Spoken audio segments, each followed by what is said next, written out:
Hello, and welcome to another episode of Untraditionally Traditional, a podcast with me, Brittany Duncan, a millennial homemaker. Join me each week as I share all the things I've learned that make keeping your home, garden, and life running smoothly, all while working. If you are enjoying the podcast, please be sure to subscribe in your favorite podcasting app so you get the episodes downloaded straight to you every Monday. Now, on to today's episode. Happy New Year, everybody! I love the start of a new year. Fresh page, fresh energy, fresh possibilities. What can get me down in the new year, though, is being surrounded by last year's crap. Let's be honest. Maybe some crap from 2008 and prior. That is why I used my days off between Christmas and New Year's to get down to business with the cleaning challenge I'm going to present to you today. You know what? Let's scratch that. It isn't really a cleaning challenge as much as it is a purging challenge. A let go of stuff that isn't serving you challenge. Now, before you go and panic and turn off the episode, hang with me. I promise this isn't as hard as it seems. In fact, once you start doing it, it's a little infectious. Y'all know me, and you know that I am much more of a maximalist versus a minimalist. I like my stuff. I love decor, I love books, I love clothes and accessories, and I'm sentimental to boot. All of these qualities are not bad things, but when left unchecked, you can approach hoarder status pretty quick, and hoarder and homemaker do not belong in the same sentence. So this is a little check-in with your belongings.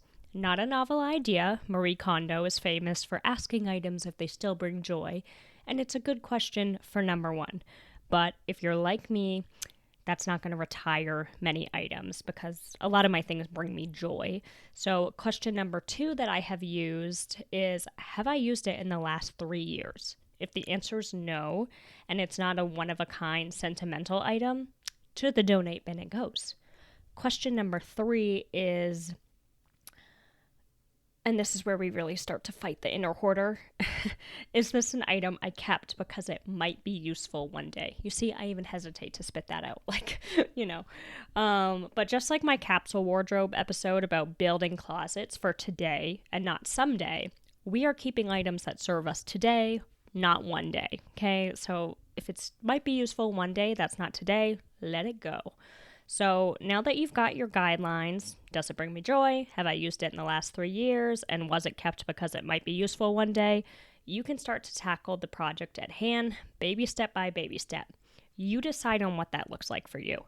If you feel overwhelmed thinking about starting, I would suggest tackling a drawer or a cabinet a day. The point is to keep forward progress. Eventually, if you go drawer by drawer, closet by closet, in a few weeks you will have purged unnecessary items from your home. Because I had some days off, I went room by room, breaking it up into hour-long sessions so I didn't get burnt out. So I'm going to tell you what areas I think you can purge the most from, definitely where I purged a lot from, but I think in general they tend to be the areas that clutter builds up. So first is the kitchen. I want you to go through those cabinets, let go of mugs and glasses and thermoses that you have but don't use. Just because Aunt Lucy gave you the mug does not mean that you have to keep it. No offense, Aunt Lucy. If you don't use it, donate it so that someone else will use it. Cooking utensils, same logic. How many spatulas and flippers are you really using? I personally have my favorites, but the rest I don't use, and the only purpose they serve is to block the drawer from opening properly, which definitely does not bring me joy. Into the donate pile, those unused items go.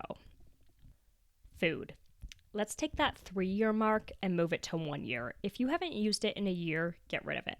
Spices lose their flavor, nuts and flowers and other items go rancid, chuck them. Read your labels, and for the love, your expiration dates.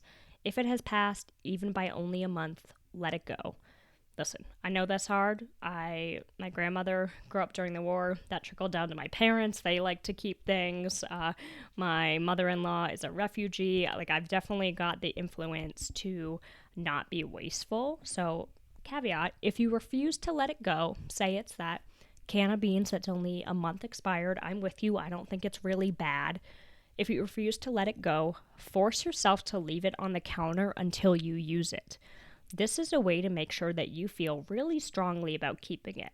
I'm willing to bet that you are not willing to stare at that expired can of beans or can of cream of mushroom soup for very long. You'll incorporate it into a recipe to get it off of your counter. Tupperware. If it doesn't have a matching lid, time to get it low. Trash or recycle. Don't donate Tupperware that doesn't have a matching lid. If it was a food container, recycle it. Fun fact that actually isn't that fun, it's kind of gross. Most food containers are not meant to be reused, and I would avoid those that have the recycling number 1, 3, 6, or 7. If you look at it and you see the little recycling triangle, there's also a number in it, and that's what I'm talking about. I've got a link in the show notes that is going to take you to the Old Farmer's Almanac Plastics Identification and Recycling chart, and this chart outlines what those numbers stands for. For example, number 1 is PETE or PET, also known as polyethylene terephthalate, which it states is commonly used for microwavable food trays, salad dressing bottles, soft drink, water, and beer bottles. Its status is hard to clean, absorb flavors and bacterias, avoid reusing. Some of the others I mentioned are carcinogens, they interfere with hormonal development, or contribute to heart disease and obesity. Not worth it. Just go buy some good quality Tupperware, glass if you can, and avoid the toxic leaching from plastics that manufacturers didn't intend for us to reuse. Next area you can do some big time purging in is the office. Paid bills, shred. Old files, shred. Anything you can get online, shred. Stop hoarding paper that you're never going to read. Next up is bathroom and, beauty products, medications. We did some serious purging here. Shampoos I didn't like, removed. Hair ties that were stretched out, removed. Nearly empty product bottles, removed. Expired medications, removed. You get the idea. The 10 different natural deodorants I tried before I found one I liked, removed. Stop hanging on to stuff that you don't love. Chances are the things that you actually use and you do love, they fit in a travel bag. Think, if I was going to go on a 10-day trip, what would I bring? That's probably what you need to keep if we're being really frank. But I get it. Sometimes you have like an extra hold hairspray that you use occasionally if you're going out.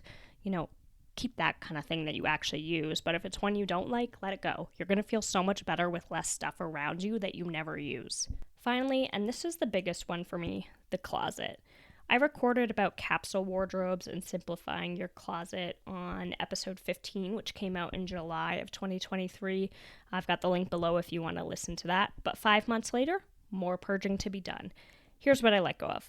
Anything with a stain. I kept 2 short sleeve gardening shirts, 2 long sleeve, and 2 sweaters. Those are the clothes that I'll garden in, paint in, and ruin without heartbreak. Those shirts and my overalls, I've got one pair that's pant length and another that's short length, are the only clothes I kept that were in, quote, bad shape.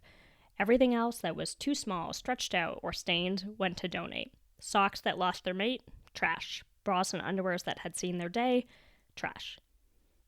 Ladies and gentlemen, I'll put this out there. Go buy yourself some new bras and underwear, okay? They are the foundation of your outfit, and I truly believe that there's a confidence that comes with wearing undergarments you feel good in under everything. You deserve to treat yourself to some new stuff, but let go of the old stuff. This might be too much information, but I know the temptation to keep period underwear that you don't care about. Nope. Go buy some black panties. Anything old, stretched out, or otherwise, trash. You can run it through the filter of, if a stranger looked in my underwear drawer, would this embarrass me? If the answer is yes, time to move on from it. Regarding your clothing, I want you to purge anything you don't wear. Let's say in the past 2 years. 1 year if you can do it, but I know that's hard. If you haven't worn it in the last 2 years, donate. If it isn't your style anymore, donate it. The way you dress is really important. It's an expression of your personality, which also means it doesn't have to be a single style, but it should be one of, let's say, 3. For example, if I had to sum up my style to 3 brands, they would be J. Crew, Sundance, and Athleta. I love J. Crew. I love that classic tailored style that often has a preppy edge, but I also love Western clothing, and Sundance is the inspiration for a lot of my outfits that fit into that category. I also live an athletic lifestyle, but I still want to look nice while being active. Thank goodness for the popularity of athletic leisure. I tend to purchase my athletic wear from Athleta. I feel the quality is high for the price point, and if you catch a sale, that's where you can really save some money. But go through in your head what you want your style to be and narrow it down to 1 or 2 or 3 genres that can help you pare down your closet.